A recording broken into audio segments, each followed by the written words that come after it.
Y bueno, por supuesto, ¿quién no quiere a Mafalda? ¿Quién no conoce a Mafalda? ¿Quién no ha sentido muchas veces en la vida que ha hecho cosas como Mafalda? Por eso, primero veíamos la ilustración de lo que es esa chiquita maravillosa y después, bueno, esta noche le pedimos a su papá, al famoso Quino, que nos contara algo más. ¿Cómo se te ocurrió Mafalda? Ya sé que todo el mundo te lo pregunta, pero es fascinante. No se me ocurrió a mí, fue un encargo de una agencia de publicidad que había que crear un personaje para hacer publicidad de, creo que se puede decir, las heladeras Siam, los electrodomésticos Siam. Iban a sacar otra marca que se iba a llamar Mansfield, así como hacía Philips con Philco, se hacía una autocompetencia, parece que eso vende más, no sé.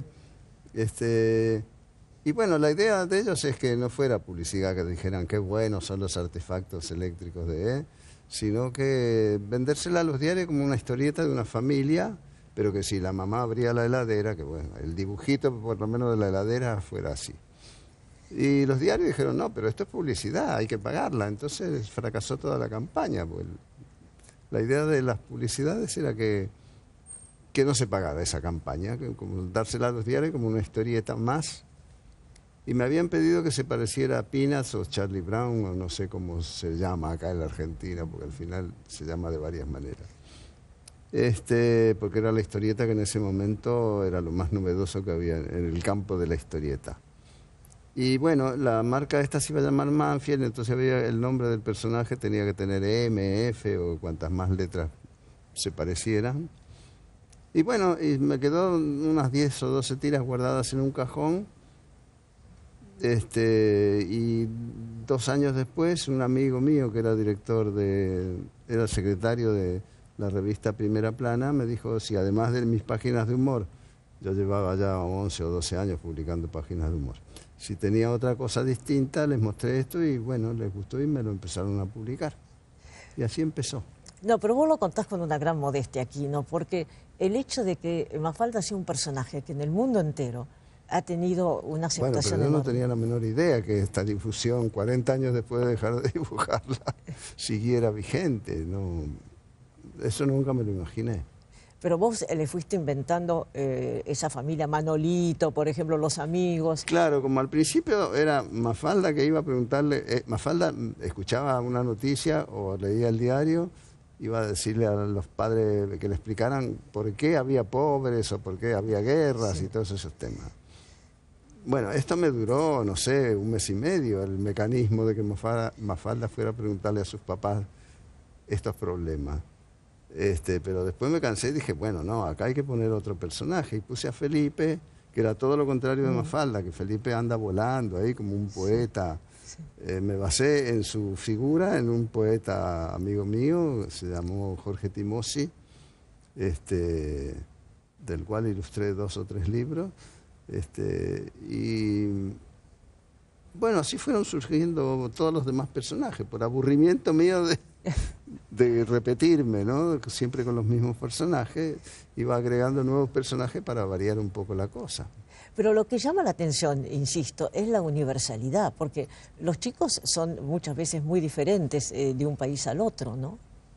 Sí, pero Sábato me dijo que los problemas que yo he pintado ahí son bastante comunes a toda la humanidad. La relación padres e hijos, bueno, sí, serán distintas un poco, pero en el fondo son todas iguales, con la educación, con las discusiones políticas. Yo soy de una familia muy politizada, ¿no? Discutían todos en la mesa, por ejemplo. Discutían todos en la mesa porque mis padres eran republicanos españoles. Mi abuela, que también era española, era comunista, y con los republicanos no es que coincidían mucho. Entonces había unas discusiones durante la Guerra Civil Española, que yo tenía 4 años cuando empezó, y luego se acabó la Guerra Civil Española y empezó la Segunda Guerra Mundial, y yo ya iba solo al cine y veía los noticieros de todo lo que estaba pasando en Europa con la guerra, además recibiendo todas las películas norteamericanas que empezaron a tratar el tema de la guerra y que los nazis eran malísimos y los japoneses también eran malísimos y los rusos eran buenos porque eran aliados de ellos. Se acabó esa guerra y los rusos empezaron a ser malos, los japoneses empezaron a ser buenos. Entonces me armé un lío con el bien y el mal que no sabía cómo manejarme con mi personaje y esta idea del bien y el mal. Y bueno, siempre estuve muy apegado a la política. Sí, pero además lo que es notable es que tuviste esa respuesta internacional, porque evidentemente, como muy bien lo has descrito, hay países que pasaron de ser buenos a malos y malos Sí, a buenos, sí, ¿no? sí, sí, sí. Entonces, vos supiste pescar esa vertiente, ¿no? La pesqué porque la viví en mi casa también. Yo, cuando estaba terminando la Segunda Guerra Mundial, yo tenía en la cabecera de mi cama puesta la foto de Gaulle, de Churchill, de Roosevelt y de Stalin, porque para mí en esa época Stalin era bueno. Claro, no Yalta. sabía todavía lo que había pasado. Pero bueno, esto me enseñó a que nada es del todo bueno, nada es del todo malo, hay cosas buenas de los malos y cosas malas de los buenos. ¿Y cuántas ediciones has hecho de Mafalda y sus historias? No tengo idea, porque se empezó a publicar en el 66, creo, y desde entonces se republica siempre, y bueno, uno no tiene el control de cómo se manejan las editoriales. Te informan, sí, pero bueno, siempre es una cosa muy... Y ahora con el libro electrónico no quiero pensar el lío que se va a armar con este tema. Ahora vamos a hablar del libro electrónico porque también es un temazo. No, pero por ejemplo con las traducciones, porque Mafalda es particularmente, yo diría hispanoparlante, ¿no? Sí, aunque sí. sea universal. Pero Sí. ¿qué pasa con las traducciones?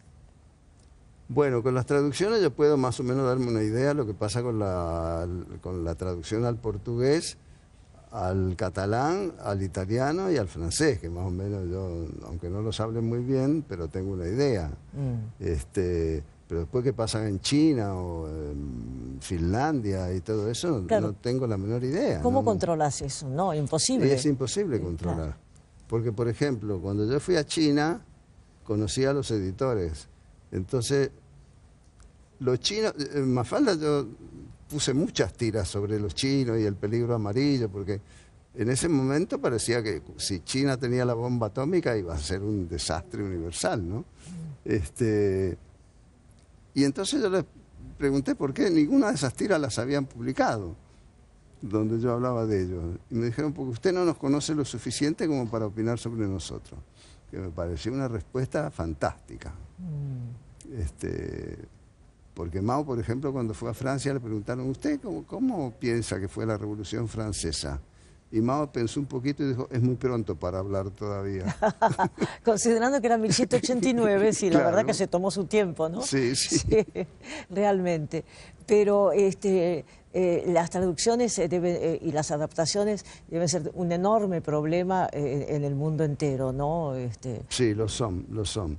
Pero bueno, lo que pasa es que las traducciones que han quedado, pues se tradujo al gallego, por ejemplo, pero se vendieron poquísimos ejemplares.